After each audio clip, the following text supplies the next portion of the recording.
So the previous episode concluded with me doing a thought dump of most of the Paldean Pokemon.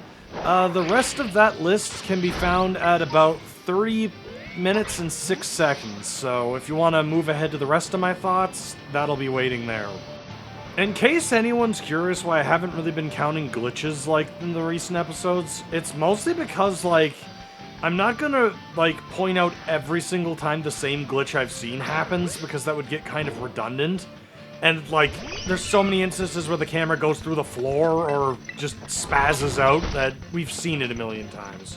I'm trying to find unique glitches, ones that I haven't seen before.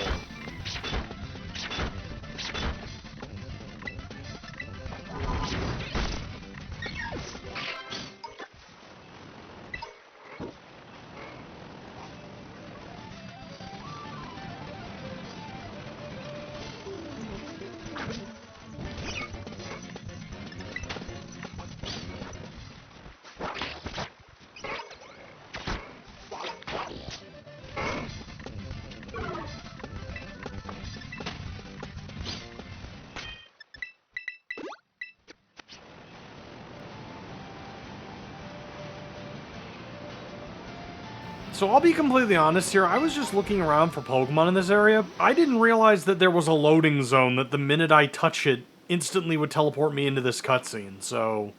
Yeah. Once again, exploring the open world leads to awkward situations because that's the way the game is designed.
Well, since once again I'm gonna be doing a lot of nothing in a couple of minutes, I guess now is a good time to just kinda do some more thought dumps on the new Pokemon, so... yeah. So starting off, we have Varoom. I love this thing. I think it's one of the funniest designed Pokemon of all time. It's literally a one-cylinder motor. It's a poison steel type, which is kind of interesting, and the design of it's just so funny to me. I love this thing so much. Also enjoyed the pun that Revaroom is literally a multi-cylinder Pokemon. I like the fact that it's just like a little Flintstones car with like an engine attached to it with a tongue and everything. That's just kind of funny. Although I really have to say, I'm super jealous of the Starmobiles. I really wish you could unlock those in-game. Like, I get that they're kind of overpowered, but it just really makes me want to be able to customize my own Revaroom. That just seems like a really cool freaking idea. Like, come on! Cyclizar, on the other hand, just feels redundant because of the box legends. Like, I feel like this thing should have evolved into the box legends to make more sense, or maybe an event transformed one that you got into the box legends instead of you just getting them. Because the end result is there's really no interest in catching one of these things because you already have the updated version of it from the future or past or whatever, and that just kind of makes them feel kind of pointless. Normal Dragon type is definitely cool, stab on normal type moves is always good, but Drampa existed, so we've had that before. Orthworm, on the other hand, just feels like a Sudowoodo retread. I'll give it credit for its Earth Eater ability, even though it basically just shuts down ground types, making one of its weaknesses obsolete. But I do like the fact that it's actually a Steel type, because you'd probably look at this thing and think, oh, that's gotta be a Bug type, or a Ground type, or something like that. No, it's Steel. You try to attack it with, like, any of those moves, and you're just gonna get slammed by it. Like, it's kinda clever. I don't know. It's got a simple, cute design, and I kind of like it for that. Glammet, on the other hand, just kind of reminds me of one of those, like, futuristic flowers from Sonic CD. It's a rock poison type. Its ability Toxic Debris is pretty neat. It spreads out poison spikes whenever you hit it, which is kind of cool. In general, though, like, it's alright. Those beady little eyes kind of are a little weird, but what are you gonna do? It's got like a piece of garlic strapped to it. I can't be that angry at it. So, Glamora. Something about this design reminds me of something else, mind you?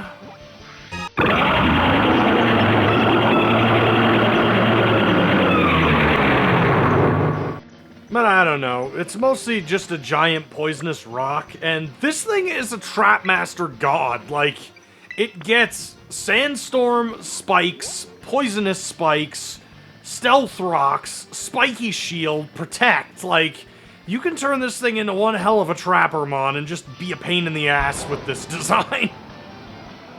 So yeah, Grievard. This thing reminds me a lot of Sam the Sheepdog from Looney Tunes or Droopy.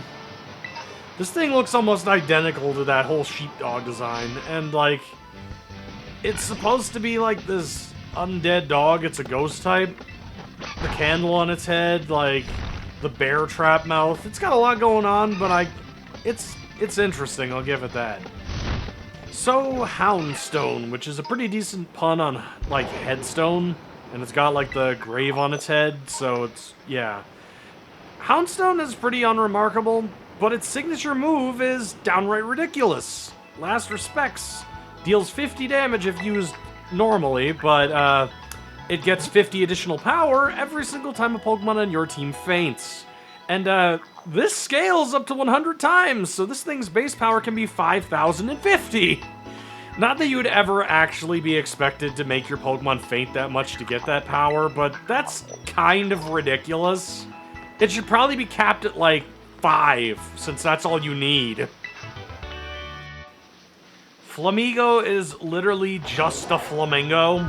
Like, it's a flying fighting type, which would be interesting, except we already had Hawlucha, which had a better design. Yeah, this thing is just like... You got a problem, Pookie? Sea Toddle and Sea Titan, honestly, like, I stared at these things for a while, and they just confused the shit out of me. So apparently they're like whales, but they have legs, and they live in snow. Like, I guess we already have land sharks with Garchomp, now we have land whales too, so... Yeah, apparently these things are somehow related to Whalmer, so I guess similar to some of the Cantonian Pokemon we saw, like Toedscruel, and this is just like that, but I don't even... This is so weird. This design just... It would be interesting as its own little thing, but why does it have that connectivity? Like, Veluza's apparently based on, like, a certain type of Spanish fish, so I can let it pass. It fits the area and the, like, theme they're going for. Its signature move, Fillet Away. It's basically Belly Drum, but instead of maxing out your attack, it boosts your attack 2 stages, special attack 2 stages, and speed 2 stages. I can see this being very powerful, but at the same time, like, half your health is a pretty hefty cost. Dondozo on itself is just kind of a general water type. It doesn't really stand out in any way, but what's interesting about this thing is the way it interacts with the next Pokemon on the list. This thing on its own is just a decent water type. It doesn't really have anything that makes it stand out. It's just good. However, this thing can work together with the next Pokemon in double battles to make them both incredibly powerful. If there's ever a Pokemon that has the summary of don't judge it by its look, it's Tatsugiri. This thing looks pathetic, so you would probably think it's very weak. It's a Dragon type, and it's not that weak actually. It's actually decently strong. What makes this thing stand out is, first of all, it's got like 3 different forms, that's obvious. Its ability, though, has it work together with Dondozo to attack enemies with a special move called Order Up, which will then also give Dondozo additional stat buffs on top of dealing damage. Like, I love the effort they went into to make these things funny and clever, but, like, it's so, like... I kind of like this design of having Pokemon that uniquely work together like this. Plusle and Minun did it pretty well, but I kind of like these guys better because it's funnier. Like... So naturally, since Paldea is based on Spain, it only makes sense that they would include Tauros, since bullfighting is pretty well known. Honestly, Tauros' new fighting type form is pretty cool, though I don't like the fact that they all charge you on the overworld. That can make moving around certain areas kind of annoying. The only other thing worth mentioning is that there's a fire form which is exclusive to Scarlet, and a water form that's exclusive to Violet. They both also share the fighting type, so... It kind of makes the normal one just feel kind of redundant, but at the end of the day, it's kind of a neat form. I don't mind it. I just wish they would stop charging into me and engaging me in combat every 10 seconds. So, you guys know how Mega Evolutions are, like, incredibly cruel if you read the Pokedex entries and they explain how, like, they cause the Pokemon extreme pain? Annihilate is that, but even worse, because, in order to get an Annihilate, you have to teach a Primeape Rage Fist and have them use it so much that they get so angry that they die. And then they come back from the dead, more angry than they were before, to continue wanting to beat the shit out of things. That is like the most metal Pokemon design ever, but also like one of the most morally cruel. This is... Oh my god. Anybody who says this franchise is exclusively for kids, how do you justify that? I mean, what is there to really say about Wooper? It's always been the happiest boy doing its best, and Clodsire is honestly a pretty good alternative evolution for Quagsire. Honestly, they're both amazing, and I like the ground poison type combination. They are just... that derpy face, though. Girafarig was already kind of weird. Farigiraf is just kind of funny. Like, I don't even know what to think of this thing. It's just a bizarre design, but that's kind of what makes it awesome. Like, it's so... I don't even know. Let's just move on. Like, I'm glad at least more than just Kanto Pokemon are getting more representation now, though. Like, jeez. It's about time everybody's favorite Tsuchinoko finally got some kind of relevance, but Dunsparce's new evolution, Dudunsparce, doesn't really stand out in many ways. It's at least more usable than the original.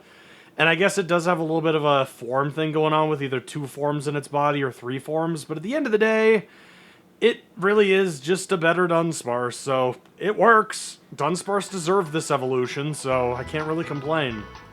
If you were to ask me what is your favorite design from Paldea, Kingambit, no doubt. This thing is freaking amazing. So, it's a samurai, more specifically an emperor, and it's got a giant blade on its head and a mustache blade. Like, you can't top that! The only thing that kind of sucks about this thing is actually evolving it. You have to first get a specific item, then find 3 specific B-Sharps leading groups of Pawniards in a specific area, and have your B-Sharp beat them in order to become a Kingambit. Once you know how to do it, it's not that bad, but beforehand, it's kind of a pain. In addition, his ability, Supreme Overlord, acts as a passive version of Last Respect's, Houndstone's, like, special attack.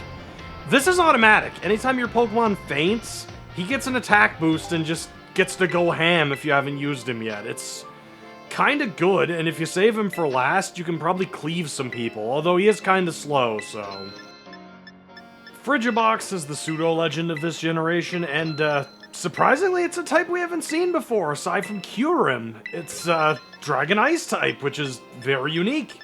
It's also got an ability that's very unique called, Thermal Exchange, which basically makes it immune to fire type and burning. But, yeah, like, it's definitely an interesting one. Arctibax, on the other hand, is pretty much exactly what you expect, just the continued evolution of the previous form. You may notice that dorsal fin on its back, though. It likes to jump and use that to attack enemies, which becomes fully realized when it fully evolves. Just seeing the name Baxcalibur brought a smile to my face. It's literally a dragon with a blade embedded in its back, or at least a dorsal fin shaped like a blade. And it literally uses it to attack things, like... Get a sense of humor, because that's really funny and creative and clever. And it's still a Dragon Ice type, it's not Steel or anything like that, so don't think that it's just a sword. Like, it's not just that as a gimmick, it's actually really clever. Gimmighoul I talked about, I kinda was considering using one until I realized that you needed 999 coins and didn't really want to grind them out. Honestly, it's a pretty sub-average ghost type, nothing really stands out about Gimmighoul itself. Its evolution, on the other hand, oh man. Goldengo on its own is already good because it's a steel ghost type, and like Aegislash before it, that typing is just solid all around. Good defensive type, good attacking type combined. But what truly makes Goldengo ridiculous is its ability. Good as gold. It gives you full immunity to other Pokemon's status moves. Yeah, that sounds perfectly balanced, doesn't it? It's only on Goldengo, luckily, but I'm sure using abilities like Doodle, you could probably just, like, copy it and, like, give it to anything. Like, oh, man. This ability just, wow. It's so silly and amazing, and I kind of love it for that. I mean, it's on a Pokemon that's hard to get, so it's worth getting for that alone. Alright, so now we're entering the Paradox Pokemon, which are exclusive to versions. You get past Pokemon in Scarlet and future Pokemon in Violet.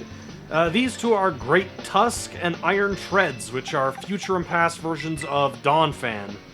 Honestly, I like both the designs. I like that Iron Tread actually uses its, like, trunk as tank treads to drive around, and I also really like the past design looking much more bulky and strong.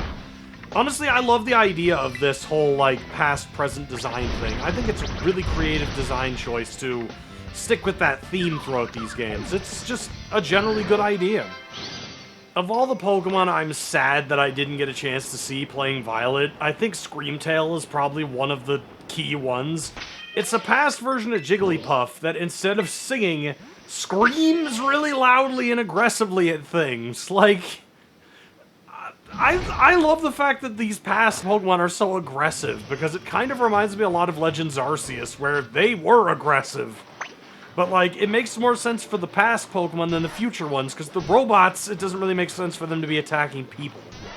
I really have to say, though, Brute Bonnet is the past version of Amoonguss, but, like, this thing does not make any sense.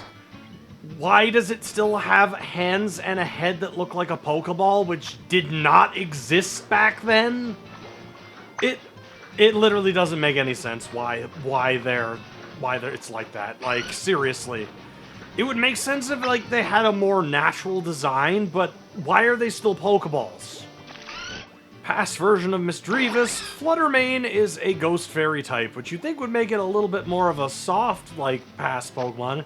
But while Misdreavus likes to bite people's hair and scream to scare the crap out of them, Fluttermane, like, just hates humans. So, like, yeah, that's fun. Just like Donphan, Volcarona gets a special treatment in the form of Slitherwing and Iron Moth as having both a past and future version.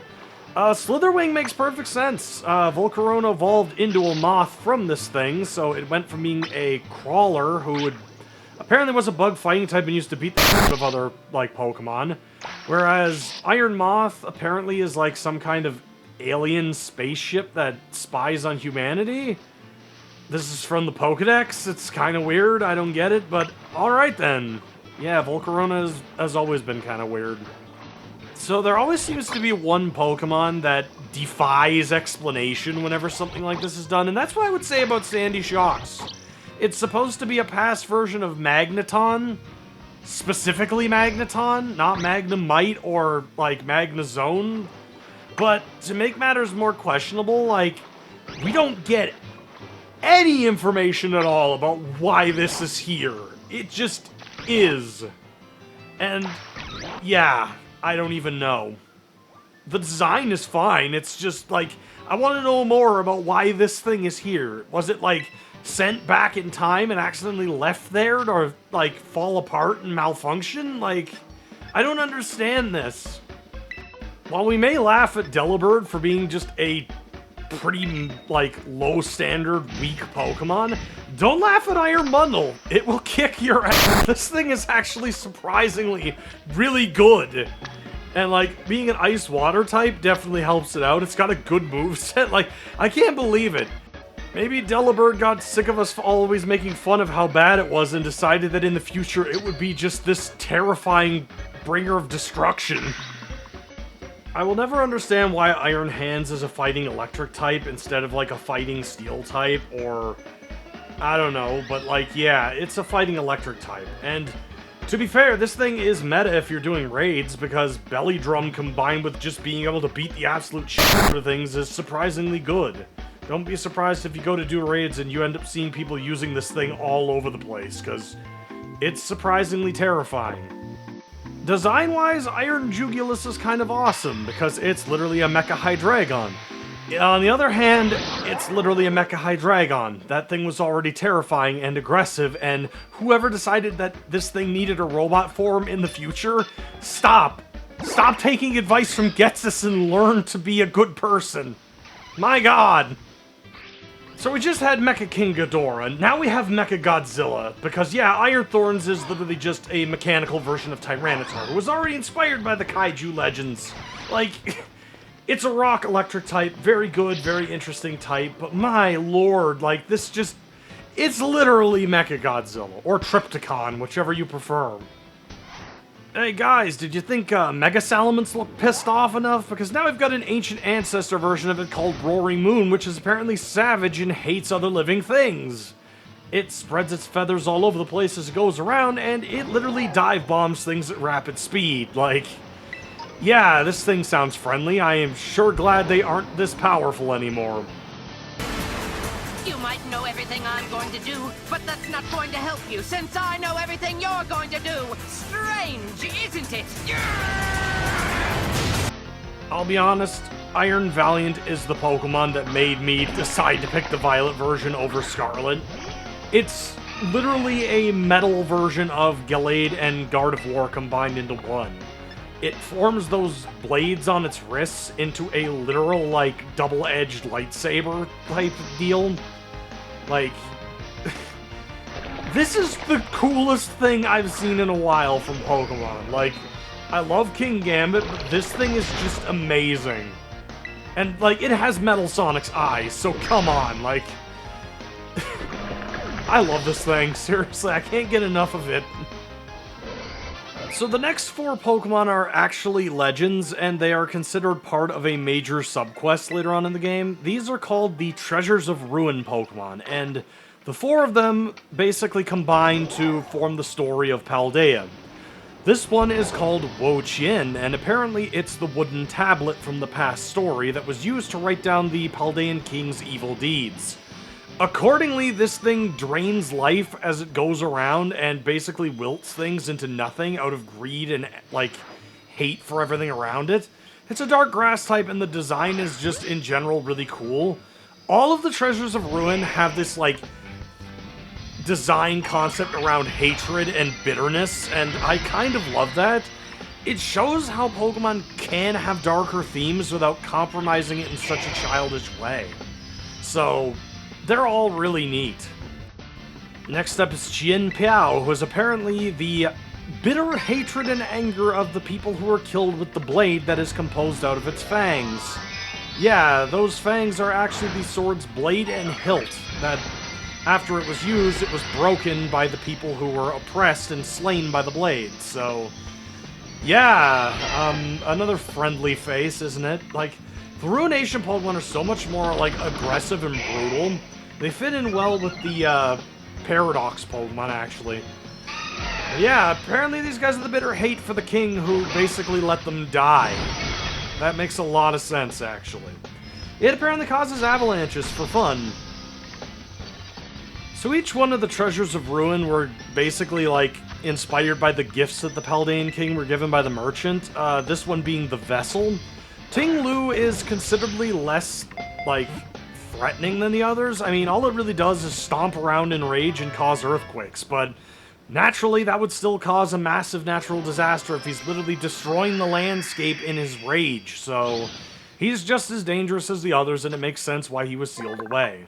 His bitter anger and, like, overall aggression help make that make perfect sense. And finally, Chi Yu is the beads that he received from the merchant, bringing forth his overarching envy and jealousy of everybody around him. The Paldean King was especially greedy and sought to take anything that he could from as many people as possible. Part of why he waged war with so many of the countries surrounding him so he could get more wealth and power. In general, all 4 of these Pokemon are very well designed and creative with the way they work. All 4 of them also get the unique attack Ruination, and all have abilities which are virtually identical. They're all named differently, but they function virtually the same. Essentially, when they get a turn, they instantly boost their own stats to a certain level, which honestly is kind of cool. It definitely makes them powerful foes, so I can give them credit for that. Finally, we get to the box legends, and Koraidon, honestly, I really like the design of, with all the feathers and the large mane, and just, like, how strong it looks on initial glance.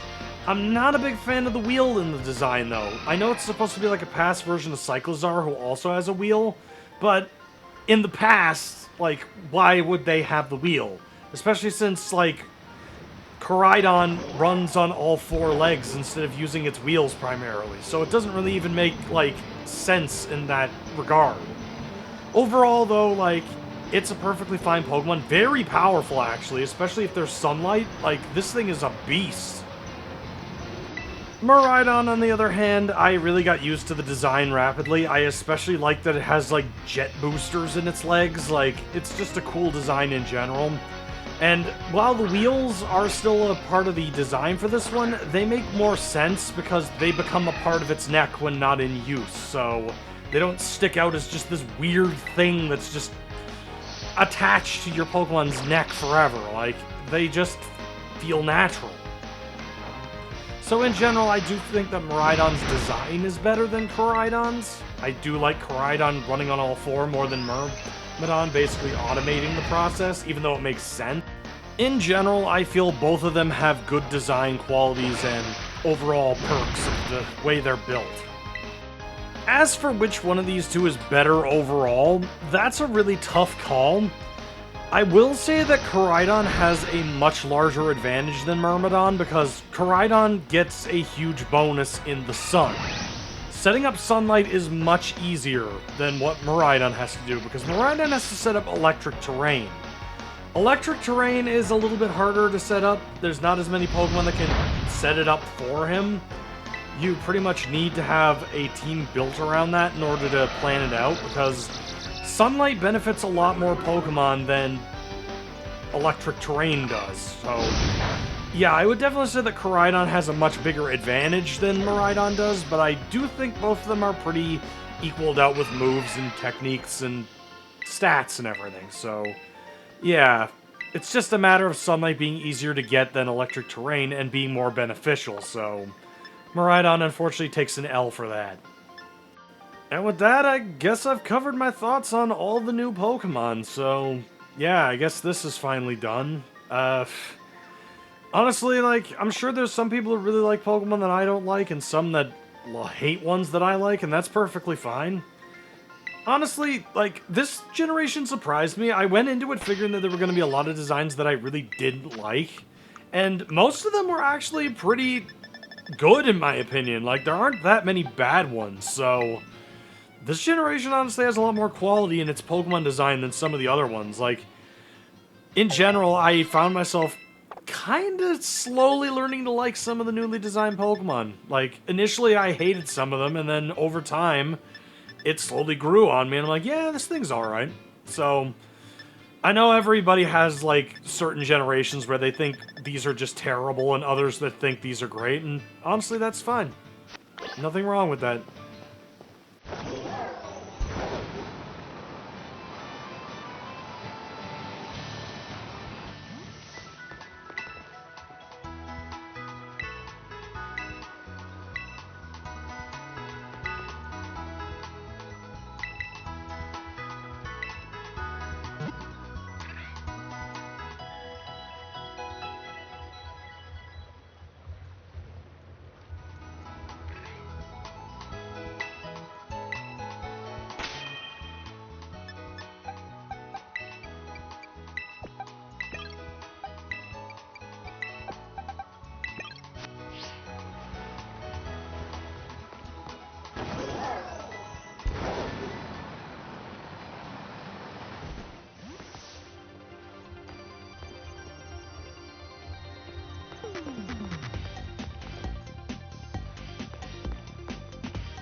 So now it's time for me to get mad at the game again! Hooray! It has been a while since I've really complained about something in this game, hasn't it? Well, this is kind of a major one, given the fact that Pokemon Scarlet and Violet is supposed to be an open-world game. So, one of the things that most people praise open-world games for is being able to more or less create your own avatar in the world and dress them the way you want, act the way you want, commit, like, crimes or actions based on the way you want to act. Like, you become a character in the world, and that's part of what makes open world games fun. An important aspect of that is character customization, which Scarlet and Violet have, X and Y had, a lot of the Pokemon games have had lately. The issue with Scarlet and Violet's character customization is they give you a whole bunch of different clothing options, but there's no other outfits. There's only the base 4 that you start the game with. This means that you're kind of restricted in, like, how your character can look, and that takes a lot away from the open world experience. I've seen some people defend it as, like, well, the school has a dress code policy, and part of that is having the 4 uniforms, but, like, that's one of the laziest excuses I've seen in a while. Even if the school has a dress code policy, you're not in the school right now. It would make sense if you get penalized if you go back to the school not wearing an outfit, but you're walking around in the region outside of the school hall, so why can't you dress the way you want outside of there? The Team Star members get to dress up more than you do in this game. And this is actually about the point where I started to realize that that was a thing. I went to all the shops in Levincia looking for shirts and pants to try on and see different, like, looks of the character, because I wanted to build my character, and I figured this is a big town with a ton of shops, so this is clearly the big hub for you to do that. When I realized there was no shirts and no pants options, I went to some of the other area's shops to try and find more, and I was shocked to find that there were none. You only had the 4 basic designs. And since you're limited in that, I pretty much put on the winter outfit and never changed it, because it's the only one that looks half decent in my opinion. So, yeah, like, I'm not a big fan of limiting the character like this in a game where you're supposed to feel unique. You don't feel unique when all the players can only use the same 4 options.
Oh.